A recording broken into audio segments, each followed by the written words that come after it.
Selamat siang saudara-saudara. Siang. Hari ini kita akan melanjutkan perkuliahan kita tentang mata kuliah sejarah Indonesia 4. Nah, dalam pertemuan kuliah kita pada siang hari ini, kita akan membahas topik atau materi tentang kedatangan bangsa Jepang di Indonesia. Saya harap saudara sudah membaca sejumlah literatur dan sudah punya pengetahuan tentang kedatangan bangsa Jepang ke Indonesia. Nah, saudara-saudara, bahwa dalam kita mempelajari atau membahas materi tentang kedatangan bangsa Jepang di Indonesia, maka dalam perkuliahan hari ini atau siang ini kita menggunakan model pembelajaran kontekstual. Artinya apa? Kita akan mempelajari sebuah pengetahuan yang berkaitan dengan kedatangan bangsa Jepang, tetapi kita melihat hal-hal yang sifatnya kontekstual atau yang ada sebagai bukti datangnya bangsa Jepang ke Indonesia. Kita sama-sama belajar sejarah bahwa salah satu bangsa asing yang pernah menjajah bangsa Indonesia itu adalah bangsa Jepang. Kita menggunakan model pembelajaran kontekstual kali ini dengan menggunakan metode Impir. Saudara pernah mendengar metode Impir? Pernah tidak? Pernah. Oke. Metode Impir itu adalah sebuah metode dalam pembelajaran yang lebih menekankan kepada proses pembelajaran, di mana dalam kita membahas materi ini, saya akan memberikan beberapa persoalan kepada saudara, lalu saudara akan mendiskusikannya dalam kelompok. Karena metode ini mengharuskan Anda bertiga yang belajar untuk bisa mencari pengetahuan berkaitan dengan topik yang kita pelajari. Kalau kita membahas materi hari ini tentang kedatangan bangsa Jepang Indonesia dan menggunakan model pembelajaran kontekstual dan metode ini, maka saudara akan saya bagi dalam 3 kelompok. Nanti saya bagi Anda menjadi kelompok. Satu kelompok itu 5 orang. Satu kelompok 5 orang. Untuk nanti kita bahas. Tetapi perlu saya ingatkan bahwa setelah kelompok saya bagi, Anda akan duduk berkelompok, lalu saya akan memberikan materinya, lalu nanti kita akan kelompoknya untuk kita pelajari. Oke, kita mulai bagi kelompok yang satu. Ya, saudara-saudara mahasiswa, Anda sudah duduk dalam kelompok masing-masing. Jadi ada 3 kelompok. Sebelumnya saya sudah beritahu Anda bahwa kita akan membahas materi ini dalam kelompok. Dan tiap kelompok saya akan memberikan materi atau masalah dalam kelompok. Dan mohon dicatat, dan masalah itu akan dibahas dalam kelompok setelah saudara-saudara kita di lapangan. Kita belajar di lapangan, kita lihat sejumlah bukti-bukti sejarah atau sudut sejarah berkaitan dengan kedatangan bangsa Jepang di Indonesia. Sekarang kelompok 1, di sebelah kiri saya, kelompok 1 membahas materi atau masalah tentang mengapa Pulau Timor dianggap sangat penting bagi pertahanan Australia dan Jepang. Jadi ini Anda coba membahas materi ini atau soal ini, diskusikan. Jadi menurut Anda mengapa atau alasan-alasan apa yang Anda pahami sehingga bangsa Australia dan Jepang menjadikan Pulau Timor ini sebagai area pertahanan untuk kedua negara ini? Jelaskan soalnya. Kelompok 1. Oke, sekarang kelompok 2. Kelompok 2 membahas masalah adalah mengapa bangsa Jepang membuat banyak gua pertahanan di kota Kupang. Jadi mengapa bangsa Jepang membuat banyak sekali pertahanan seperti bunker-bunker banyak di kota Kupang ini. Jadi itu Anda harus menganalisisnya atau mendiskusikannya. Ketika kita kuliah di lapangan, Anda yang kelompok 2 ini harus membahas masalah itu. Lalu nanti kita akan presentasi. Lalu yang kelompok ketiga. Kelompok ketiga membahas masalah apakah dampak negatif dan positif dari penjajahan Jepang di Indonesia yang teristimewa di Pulau Timor. Ini kelompok 3. Di kelompok 3 saya ulang, membahas tentang dampak negatif dan positif penjajahan bangsa Jepang di Pulau Timor, khusus di Pulau Timor. Jadi Anda sudah tahu materinya masing-masing.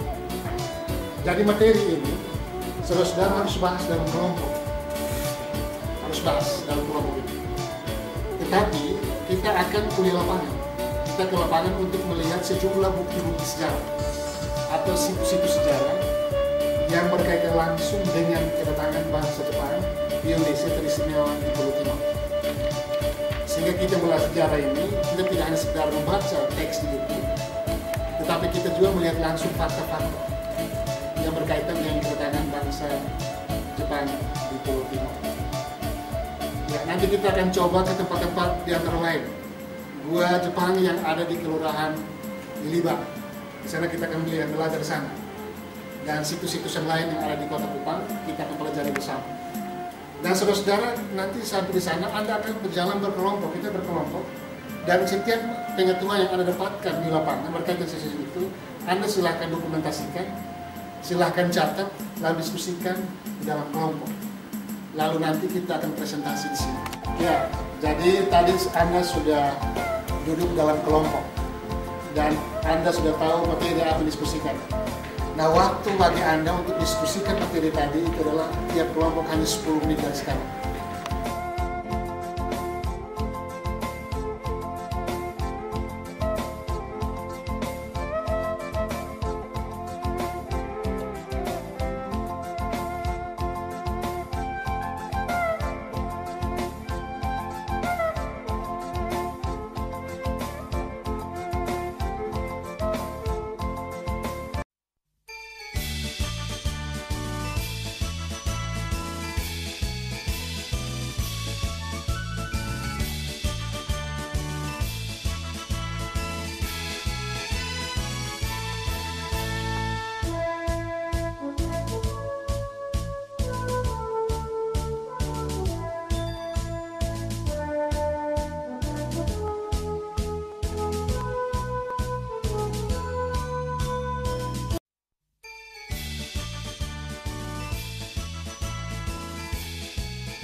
Ya, ini meriam. Meriam ini miliknya pasukan Australia.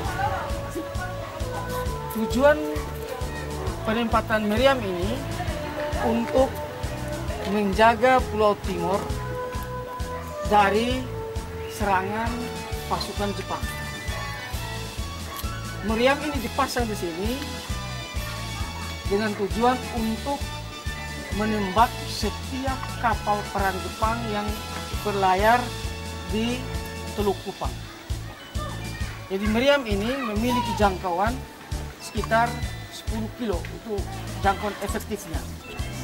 Jadi kalau ada kapal 10 kilo yang lewat sana, ditembak dari sini, itu kena. Meriam ini dibuat tahun 1905. Yang dimiliki oleh Angkatan Laut Inggris. Meriam ini digunakan oleh Inggris pada tahun 2021 yaitu tahun kontrakan. Ya, tahun 14 sampai 19. Setelah selesai Perang Dunia I, meriam ini diberikan oleh Inggris ke Australia untuk memperlengkapi atau mempersenjatai Angkatan Laut Australia. Oleh Australia pada tahun 1942, tepatnya waktu itu setelah 1 minggu Jepang menyerang Pearl Harbor tanggal 7 Desember, tanggal 14 Desember, meriam ini sudah berada di Jepang. Tetapi ketika meriam-meriam ditempatkan di sini, Jepang menyebarluaskan mata-matanya. Jepang melihat sebuah meriam-meriam yang dimiliki oleh Australia mengarah ke utara, yaitu mengarah ke Teluk Kupang. Tidak ada satupun yang mengarah ke selatan, karena Australia menganggap bahwa Jepang itu pasti menyerang dari arah utara.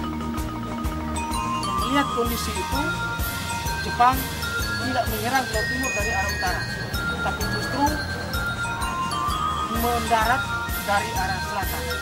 Dia mendarat di Paha, di Batu Desa, di bagian selatan. Kemudian pesawat-pesawat udaranya diterbangkan, dan yang injak pertama pasukan terjun payungnya itu di Pevui, ada tempat namanya Ibu, dan tempat pendaratan pertama Jepang itu sekarang oleh Jepang dijadikan sebuah tempat ibadah. Dan sekarang tempat itu ada, yaitu di Jadi ternyata penempatan meriam-meriam ini tidak terlalu banyak gunanya bagi tentara Australia karena Jepang datang dari arah belakang. Meriam ini sangat susah untuk diputar. Meriam ini hanya dipersiapkan untuk menyerang kapal angkatan laut Jepang.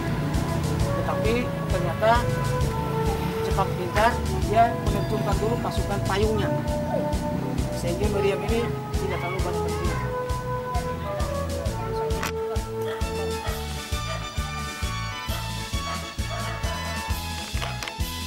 Pada tahun 1943, Jepang itu menghadapi gempuran balik dari pasukan sekutu, terutama dari serangan udara tentara sekutu. Karena begitu banyak menghadapi gempuran balik dari tentara sekutu, maka Jepang harus membuat gua. Nah, gua yang dibuat oleh Jepang itu banyak fungsinya atau banyak jenisnya. Gua yang kita lihat ini adalah gua perwira, yaitu gua tempat bersembunyinya atau tempat berlindungnya para perwira Jepang apabila ada serangan udara dari pasukan sekutu. Jadi bentuk gua ini di dalamnya bagus, di dalamnya ada mata air, nanti kita bisa lihat. Cuma bulan-bulan begini mata airnya sudah kering, tapi bulan 5 ke bawah itu airnya bagus, dan airnya itu bisa diminum langsung. Lalu dibuat kamar-kamar yang bagus dalamnya. Singkatnya, gua ini dibuat bagus sebagus mungkin untuk perlindungan para perwira Jepang. Di samping itu ada gua di atas ini, namanya gua rumah sakit. Kita tidak masuk. Yang di gereja tadi? Tidak, ada di atas ini gua rumah sakit, yaitu gua tempat mengobati orang-orang yang sakit, yang kena pecahan bom segala macam ketika ada serangan sekutu. Jadi gua itu juga cukup panjang, cukup besar di dalamnya. Gua ini, gua perwira tidak terlalu dalam, ya mungkin dalam sananya kurang lebih 70 meter. Tetapi di dalamnya berkamar-kamar, sedangkan gua rumah sakit itu lebih dari 100 meter di dalamnya. Kemudian di dalamnya berkamar-kamar. Ya kalau orang sekitar 5-6 ribu itu bisa masuk di dalamnya. Lalu yang berikut ada gua perlindungan. Nah, gua itu tempat berlari sembunyinya penduduk apabila ada serangan udara dari pasukan sekutu. Itu ada di belakang kantor lurah Limba tadi. Di situ ada sebuah gua besar, bukan sebuah, dua gua besar yang di dalamnya 100 kali 100 meter luas di dalamnya. Nah, coba kita bayangkan bagaimana rakyat kita menggali ini gua. Ketemu batu ya harus menghadapi batu, dan galinya menghadap ke atas. Coba kita bayangkan bagaimana besarnya penderitaan rakyat. Jadi gua persembunyian itu ada di belakang kantor lurah tadi. Itu yang sangat luas dan sangat juga cuma kita tadi belum masuk. Mungkin untuk itu. Ini mata air dalam gua, dan mata air ini dimanfaatkan oleh Jepang untuk air minum. Airnya kalau ada itu langsung bisa diminum. Airnya bersih sekali, dan ini tempat keluar mata airnya dengan dari sana. Jadi ini got air, pembuangan airnya ini penuh kalau bulan-bulan 4, 5 dan itu. Ini baru kering ini. Ya. Ini kamar pertama di sebelah kanan. Ya. Untuk bosnya orang depan itu ada sini. Ya. Kamar apa tadi? Ini untuk kamar perwira bos. Pimpinan yang paling tingginya itu.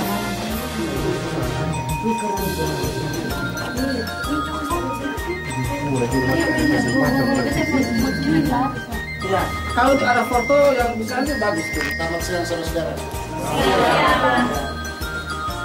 Kita bertemu lagi di sini dalam rangka kita presentasi hasil kerja kelompok.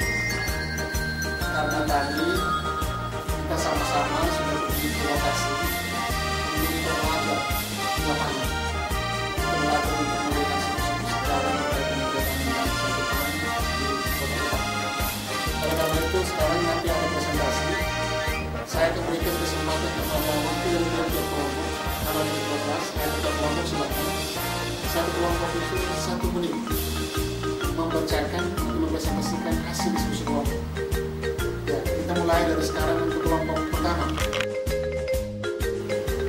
Ya, baik, terima kasih ya untuk kesempatan diberikan kepada kelompok 1. Jawaban yang kami temukan sesuai yang informasi kami di lapangan dengan pertanyaan mengapa Pulau Timor dianggap sangat penting bagi pertahanan Australia dan Jepang.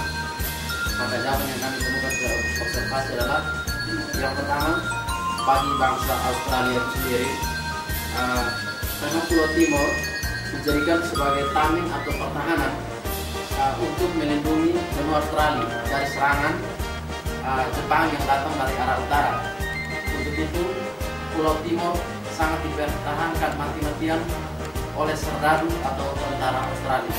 Hal inilah yang menjadi alasan utama bagi bangsa Australia itu sendiri. Yang kedua, untuk bangsa Jepang, Jepang menginginkan Pulau Timor, khususnya Kota Kupang, sebagai batu loncatan untuk menyerang bangsa Australia, baik lewat udara maupun lautan, dan juga Pulau Timor dijadikan basis pertahanan Jepang dari serbuan tentara sekutu. Sekian hasil jawaban kelompok 1. Terima kasih. Ya, oke, kita beri kesempatan kepada kelompok 2 untuk mempresentasikan hasil kelompok dalam jangka waktu 1 menit dari sekarang. Silakan. Jadi baik, selamat siang semua teman-teman. Siap. Setelah kami pulang dari tempat penelitian, di sini ada beberapa faktor yang membuat Jepang banyak membuat gua atau pertahanan di Kota Kupang. Faktor yang pertama yaitu sebagai tempat persembunyian, yang kedua sebagai tempat pertahanan, yang ketiga sebagai tempat untuk mengintai musuh, dan yang keempat sebagai tempat penyimpanan perlengkapan perang dan bahan makanan bagi bangsa Jepang. Jadi kesimpulan kami bahwa Kota Kupang dijadikan basis pertahanan bagi Jepang untuk melawan sekutu. Terima kasih. Ya, oke, mari kita beri aplaus kepada kelompok. Ya, kita lanjut presentasi. Sekarang kita beri kesempatan kepada kelompok yang ketiga untuk mereka presentasikan hasil diskusi kelompok dengan waktu 1 menit dari sekarang. Silakan. Terima kasih atas kesempatan yang diberikan.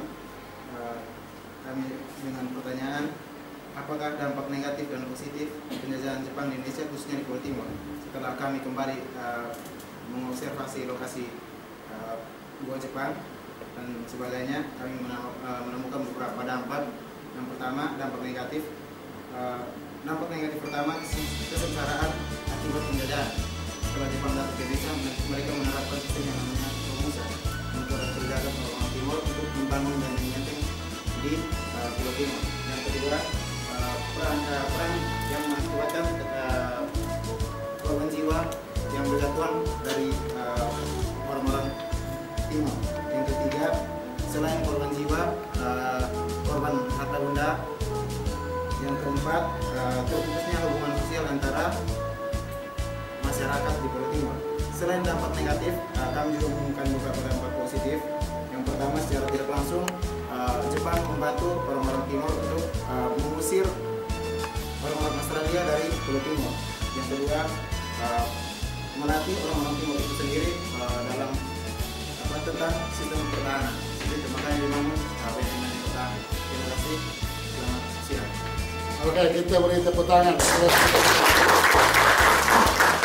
Saudara-saudara, kita sudah presentasi 3 kelompok dan kita sama-sama dengan hasil diskusi dari 3 kelompok tadi. Maka saya akan membuat penegasan materi kuliah lapangan kita hari ini. Oleh karena itu saya mohon Anda untuk bisa mendengarkan secara baik. Bahwa berdasarkan hasil diskusi dari kelompok 1, 2, dan 3, maka dapat disimpulkan bahwa pada awalnya bangsa Jepang datang untuk mengusir bangsa-bangsa Barat yang menjajah di wilayah Asia Tenggara. Itu awalnya. Awalnya bangsa Jepang datang mengusir orang-orang penjajah yang ada di Asia Tenggara. Tetapi pada akhirnya Sekutu berhasil mengalahkan Jepang dengan menjatuhkan bom di kota Hiroshima dan Nagasaki dan memaksakan Jepang untuk menyerah.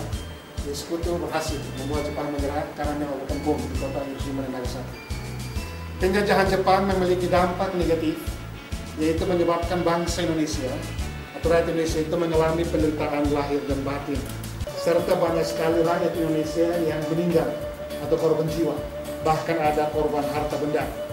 Sedangkan dampak positifnya adalah bahwa bangsa Jepang mampu mengusir bangsa penjajah Barat yang ada di wilayah Asia Tenggara, termasuk juga di Pulau Timur. Selain itu juga bangsa Jepang berhasil melatih orang-orang atau para pemuda di Indonesia, terutama di Pulau Timur, untuk masuk dalam dunia kemiliteran. Dilatih untuk masuk dunia militer. Lalu Jepang juga memperkenalkan kepada masyarakat Indonesia, terutama orang-orang Timur, tentang yang namanya nilai-nilai kecintaan terhadap tanah air. Lalu tentang yang namanya kedisiplinan. Lalu tentang yang namanya etos kerja atau semangat bekerja yang tinggi yang diterapkan di orang Jepang di Timur ini. Nah, oleh karena itu, bahwa materi kita hari ini kita sudah sama-sama mengetahuinya, sehingga itulah kesimpulan atau penegasan yang berkaitan dengan materi 3 kelompok ini. Saya berharap bahwa kesimpulan ini dan materi hari ini Anda bisa mencatatnya, Anda mempelajarinya, Anda mencari referensi lain untuk menguatkan materi ini, supaya nanti ketika dievaluasi, saudara-saudara sudah punya pengetahuan yang lengkap tentang materi ini. Sudah dengar saudara-saudara? Sudah. Oke, terima kasih banyak. Demikian kuliah kita hari ini. Atas dasar dan saudara-saudara saya ucapkan terima kasih dan selamat siang.